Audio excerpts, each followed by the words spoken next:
Bilang dong. Oh, 1, 2, 3. Assalamualaikum warahmatullahi wabarakatuh. Waalaikumsalam warahmatullahi wabarakatuh. Bismillah walhamdulillah wassalatu wassalamu ala sayyidina rasulillah. Allahumma firlana wa li walidina wa li masyayikhina wa li walidihim wa liman ajaza wa lam mundaisna ila mundaha isnadihim. Kaifa halukum? Oke, alhamdulillah kita ketemu pada suasana yang insya Allah barokah, di tempat yang barokah, di masjid yang penuh dengan kedamaian ya. Dalam rangka membahas apa? Membahas kitab Ar-Rahmah Al-Muhdah ya, rahmah yang dihadiahi gitu secara umum ya, secara arti bahasanya. Manzumatun fi syama'ilihi wa fadhailihi sallallahu alaihi wasallam ya. Manzuma atau bait-bait nazom di dalam kemuliaan menjelaskan keutamaannya kanjeng Nabi Shallallahu Alaihi Wasallam dan fadilahnya Nabi Shallallahu Alaihi Wasallam. Gitu dikarang oleh Abi Ma'ad Thoriq bin Iwadillah bin Muhammad. Oke, sekarang kita masuk ke halaman 15. Silakan dibuka ya, silakan dibuka. Dari yakhdumu fi manzilihi, silakan dibaca dulu nazomannya sebagaimana yang kemarin. Masih ingat kan? Masih ya. Silakan. Wahid, ithnani, thalatha. Tafadhol. Manzilihi karajulin ma'ahlihi bilyadi laysa dhariya malam yakun muhariba walam yu'annif qadima walau bihalla awlima yakhtaru in yukhayyara bainal halalil aisara. Udah cukup 4 Pak, itu aja ya. Kita akan membaca kemudian menerjemahkan dan insya Allah akan disarah dikit-dikit ya. Bagaimana? Udah siap? Siap. Bang Eki siap ya. Bang Ambon, Didan, Hanif, Didan siap. Bang Saad siap, Bang Hanif siap, Bang Fadil ya. Bang Fadil ya. Nah, Bang Maulana siap insya Allah. Bismillah, silakan. Pen udah ada semua? Nah, diusahakan jangan ngaji kuping ya. Kalau bisa kupingnya ada, telinganya ada, tangannya juga oke ya. Juga mencatat. Bismillah. Yakhdumu fi manzilihi. Kanjeng Nabi itu yakhdum, membantu ya. Jadi khadim. Bukan berarti kanjeng Nabi pembantu, enggak, tapi beliau membantu. Beliau itu membantu fi manzilihi, di dalam rumahnya beliau. Karajulin, seumpama atau seperti laki-laki ma'ahli, bersama dengan keluarganya Nabi Shallallahu Alaihi Wasallam, membantu itu.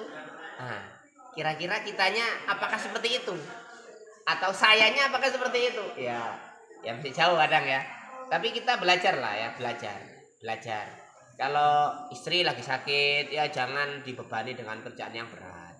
Nanti antum juga sama itu, tidak mungkin antum tidak punya keinginan untuk menikah ya, Bang Ridho. Ya insya Allah nanti akan menikah dalam waktu yang akan ditentukan gitu.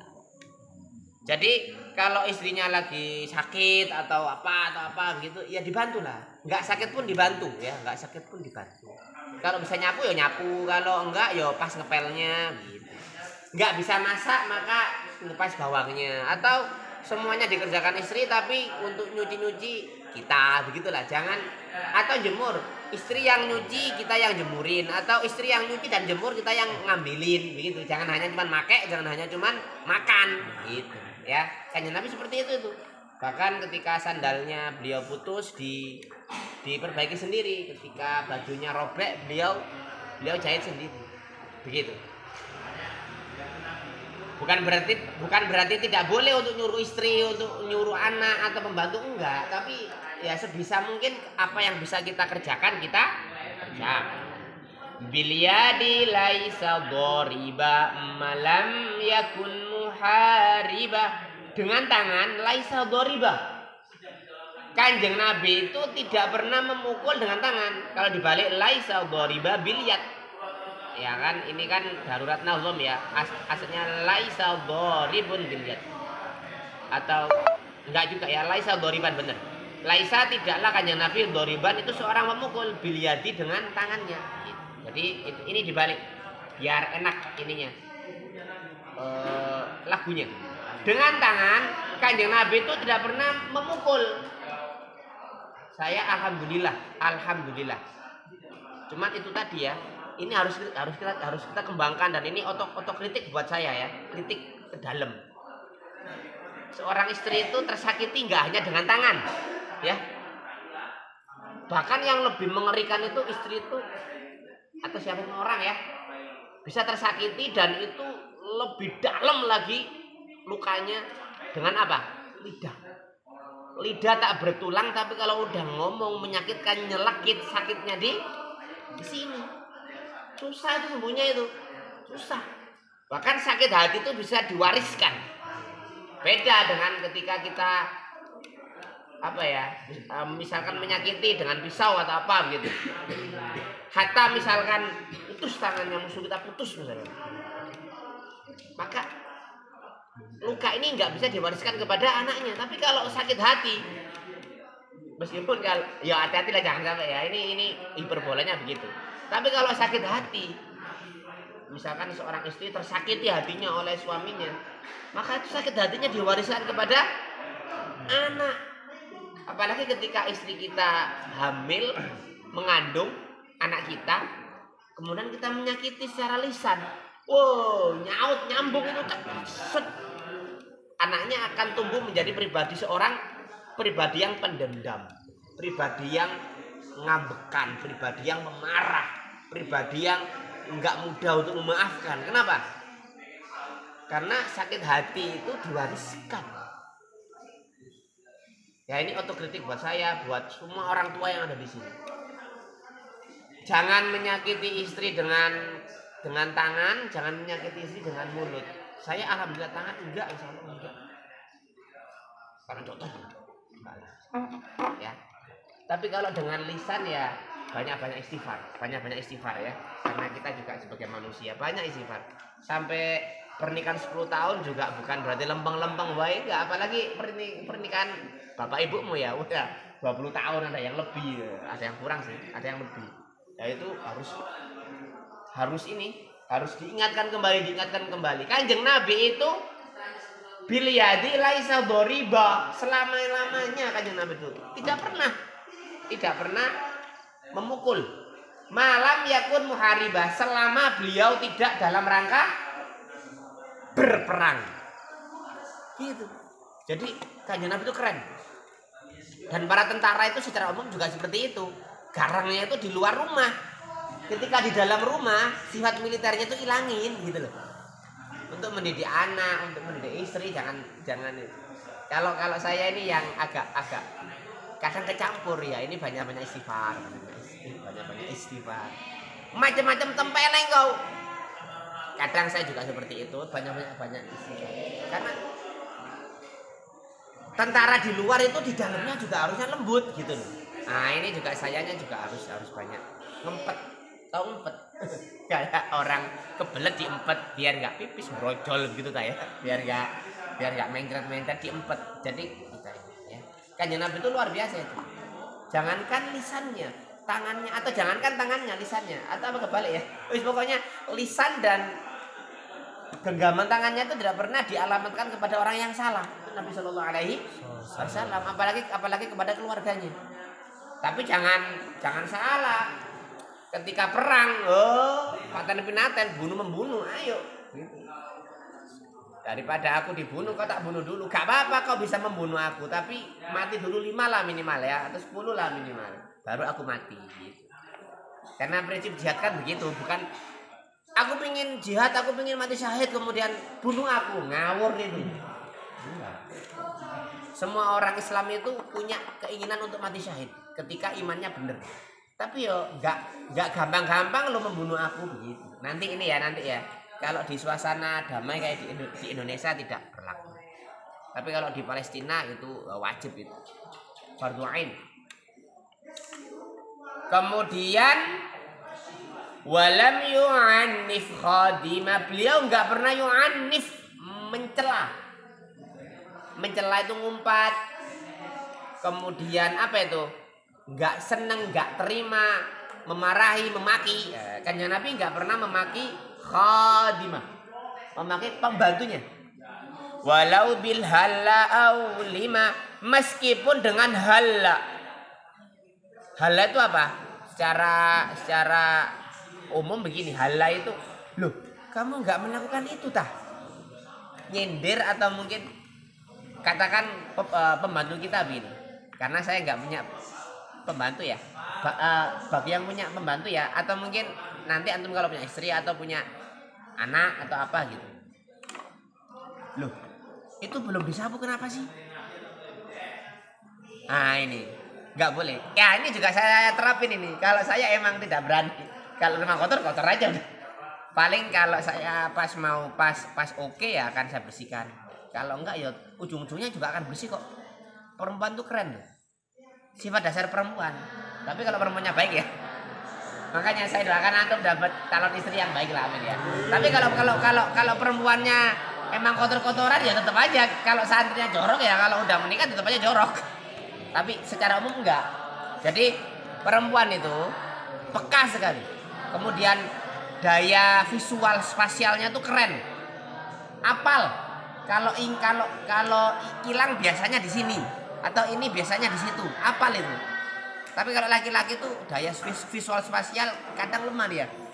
Melihat perkara yang berantakan aja udah dianya juga berantakan juga. Tapi kalau perempuan itu bisa pelan-pelan. Kalau saya pas lagi berantakan ya saya yang ini tidak berani saya. Takut juga. Maksudnya kalau ada apa-apa juga ya. Kalau pas istri lagi mood ya akan dibersihin. Kalau pas lagi sakit atau lagi suasananya kurang enak ya saya yang membersihkan. Begitu man. Bukan kemudian istriku di rumah ini harus bersih. Enggak gitu juga. Karena Kanjeng Nabi tidak pernah mencela pembantunya aja nggak dicela, apalagi istrinya Nabi Shallallahu Alaihi Wasallam. Tuan, juragan, bapak, om, mas, ini makanan bagi pembantunya tuh. Riwayatnya itu Kanjeng Nabi dikasih makan apapun akan dimakan.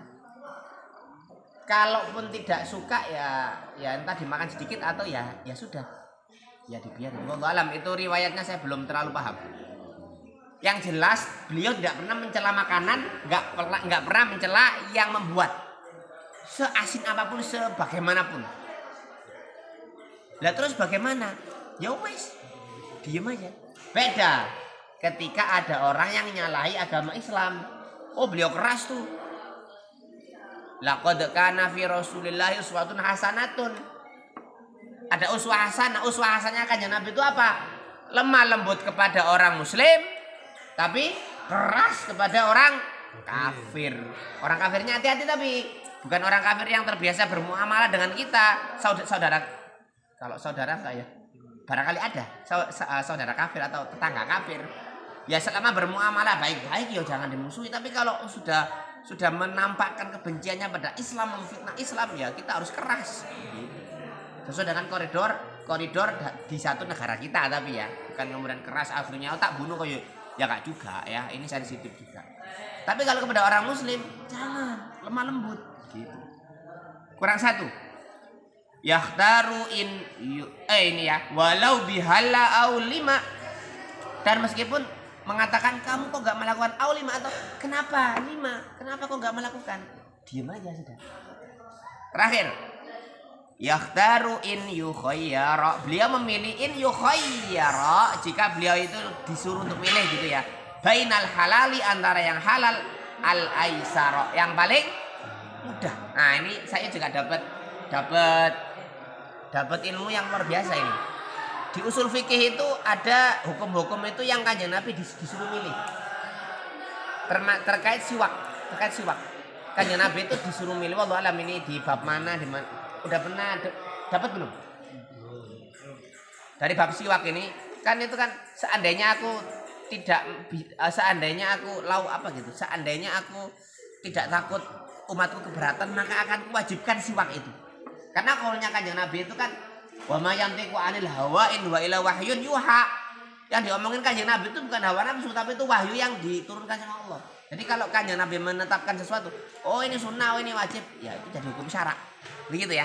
Ini dikembalikan ke kaidah-kaidah dalam usul fikih dan siapa saja yang bisa menetapkan hukum gitu kan. Kanjeng Nabi itu antara yang halal kemudian terkait hukum, beliau itu memilih perkara yang halal yang lebih meringankan umatnya. Gitu di antaranya itu ya, itu. Mungkin itu hadza akhiru wallahu a'lamu bishawab. Ada pertanyaan? Insyaallah aman ya, udah bener semua dan ini juga udah malam ya. Semoga materi kali ini bisa membawa keberkahan, kemanfaatan bil khusus kepada al-fakir, kepada saya sendiri dan secara umum kepada antum semua, murid-murid saya semua dan kepada umat Islam pada umumnya. Kemudian yang kedua, semoga bisa menjadi amal jariah yang terus mengalir walau gurunya telah tiada, telah dipendam di dalam tanah gitu ya. Amin Allahumma amin ya rabbal alamin. Dan yang ketiga, saya mendoakan semua yang di depan saya termasuk yang menonton ini nanti semoga diberikan ilmu yang manfaat, yang barokah, yang itu bisa bahagia dunia akhirat dan bisa menyelamatkan dengan ilmu yang bisa menyelamatkan pemilik ilmu di hadapannya Allah Subhanahu wa taala. Bukan ilmu yang melaknat pemilik ilmunya. Kenapa? Karena nggak diamalin. Atau kenapa? Karena diselewengkan. Menjadi budak dunia dan dengan menjual agama dengan remet-remet dunia. Wal iyadzubillah. Hadza akhiru wallahu alam shawab. Sallallahu ala sayyidina Muhammad bin Nabil Ummi wa ala alihi washabihi wa barakasallam. Subhana rabbika rabbil izzati amma yasifun wa salamun alal mursalina walhamdulillahi rabbil alamin. Rabbil fa'na bima alana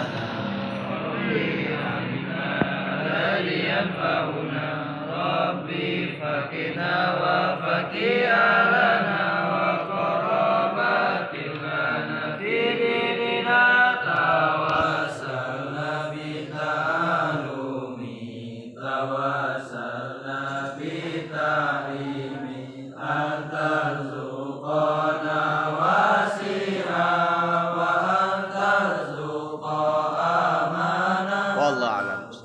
Assalamualaikum warahmatullahi wabarakatuh. Waalaikumsalam warahmatullahi wabarakatuh.